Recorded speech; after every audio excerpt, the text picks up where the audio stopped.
ഉണ്ണിമായക്ക് കവിഹൃദയമുണ്ടോ? ഹൃദയമുണ്ട്, കവിഹൃദയമില്ല. അലില വയറുള്ള ചാവല്യമ്മേ നിന്നെ അങ്ങനെയെന്ന് വിളിച്ചോട്ടെ ഞാൻ. ഓ, ഈ ഉണ്ണിയുടെ ഒരു തലവിധിയെ. ഇവിടെ ഉണ്ടല്ലോ 2 തടിച്ചകൾ. അവറ്റകൾക്ക് അടുക്കളയ്ക്ക് എന്തെങ്കിലും ചെയ്താലെന്താ? കുട്ടി തന്നെ ഇങ്ങനെ ഒട്ടിക്കരുത്, കഷ്ടപ്പെടുന്ന കാടുപ്പോൾ എന്റെ ഹൃദയ വേദന ദൂരമാവുകയാണ്. കണ്ണുനീർ തുള്ളി. ഇവിടെ ഉള്ള തടിച്ചുകളിൽ ഒന്ന് ദാസേട്ടന്റെ കെട്ടിയോള് തന്നെയല്ലേ? പറഞ്ഞൂടായിരുന്നോ അടുക്കള കയറി വല്ലതും ചെയ്യാൻ?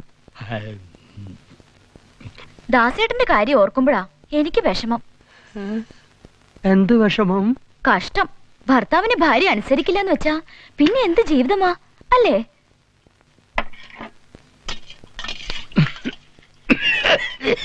അയ്യോ, ഈ ചുമ എപ്പോഴും ഉണ്ടോ? അങ്ങനൊന്നുമില്ല, ബീഡി വലിക്കുമ്പോ ചുമയ്ക്കും, അത്രേ ഉള്ളൂ. സൂക്ഷിക്കണം.